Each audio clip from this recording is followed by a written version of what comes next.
Hello ನಮಸ್ಕಾರ. Coffee ತೂರಿ ಮೂಟೆ ಮಾಡೋಷ್ಟೊತ್ತಿಗೆ ಕತ್ಲೆನೇ ಆಗೋಯ್ತು. ಒಂದ್ ಮೂಟೆ 50 kg ಇರುತ್ತೆ. 300 ಗ್ರಾಮ್ ಎಕ್ಸ್ಟ್ರಾ ಮಾಡ್ತಾರೆ. ಒಂದು ಮೂಟೆ ಟೋಟಲ್ 50 kg 300 ಗ್ರಾಮ್ ಇರುತ್ತೆ. 300 ಗ್ರಾಮ್ ಯಾಕೆ ಎಕ್ಸ್ಟ್ರಾ ಮಾಡ್ತಾರೆ ಅಂದ್ರೆ ಚೀಲದ್ದು ಲೆಸ್ ಮಾಡ್ತಾರೆ ನಾವು ಕಾಫಿ ಮಾರಾಟ ಮಾಡಿದಾಗ. ಪ್ರತಿ ಮೂಟೆನೂ ಇಷ್ಟೇ ವೆಯ್ಟ್ ಚೆಕ್ ಮಾಡಿ ಇಡಬೇಕು. 50 ಗ್ರಾಮ್ ಜಾಸ್ತಿ ಬಂದ್ರೂ ತೆಗಿಬೇಕು, 50 ಗ್ರಾಮ್ ಕಮ್ಮಿ ಬಂದ್ರೂ ಮತ್ತೆ ಅದಕ್ಕೆ ಕಾಫಿನ ಹಾಕ್ತೀವಿ. ಈ ತರ ವೆಯ್ಟ್ ಎಲ್ಲ ಚೆಕ್ ಮಾಡಿ ಆದ್ಮೇಲೆ ಟ್ವೈನಲ್ಲಿ ಬರೀ ಫೋಲ್ಡ್ ಮಾಡಿ ಎಲ್ಲ ಬಾಯಿ ಕಟ್ತಾರೆ. ಬಾಯಿ ಕಟ್ಟಿ ಆದ್ಮೇಲೆ ಒಂದ್ ಕಡೆ ಸ್ಟೋರ್ ಮಾಡಿ ಇಡ್ತೀವಿ. ತಬಲ ಮತ್ತೆ ಟ್ವೈನಲ್ಲಿ ಹೊಲ್ದ್ ಕೂಡ ಇಡ್ಬೋದು. ಆದ್ರೆ ಮಾರ್ಬೇಕಾದ್ರೆ ಏನಾದ್ರೂ ಮತ್ತೆ ವ್ಯತ್ಯಾಸ ಬಂದ್ರೆ ಅಂತ ನಾವು ಬರೀ ಬಾಯಿ ಕಟ್ಟಿ ಇಟ್ಟಿದೀವಿ ಅಷ್ಟೇ. ಕತ್ಲೆ ಆದ್ರೂ ಇನ್ನು ಕಾಫಿ ಮೂಟೆ ಆಗಿಲ್ಲ ಅಂತ ನಮಗ್ ಚಿಂತೆ. ಮುನ್ನ ಮತ್ತೆ ತ್ರಿಶೂಲ್ ಅವ್ರದ್ದು ಲೋಕದಲ್ಲಿ ಆಟ ಆಡ್ತಾ ಕೂತಿದ್ರು. ತುಂಬಾ ಜನ ಕಮೆಂಟ್ ಮಾಡ್ತೀರಾ ಕಾಫಿಗೇನು ತುಂಬಾ ಒಳ್ಳೆ ರೇಟ್ ಇದೆ ಅಂತ.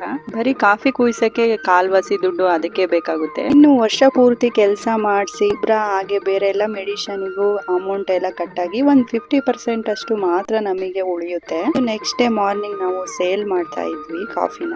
50 kg 300 ಗ್ರಾಮ್ ಮೂಟೆ ಮಾಡಿ ಇಟ್ರು ಮಾರ್ನಿಂಗ್ ಮತ್ತೆ ಚೆಕ್ ಮಾಡ್ಬೇಕಾದ್ರೆ 3 kg ಎಕ್ಸ್ಟ್ರಾ ಉಳಿತು ನಮಗೇನೆ. ಚಳಿ ಇರೋದ್ರಿಂದ ಇರ್ಬೇಕು ಅನ್ಸುತ್ತೆ. ಹಾಗೆ ವಿಪರೀತ ಏನಾದ್ರು ಬಿಸಿಲಾದ್ರೂ ಅಷ್ಟೇ ತುಂಬಾ ಕಮ್ಮಿ ತೂಕ ಬರುತ್ತೆ.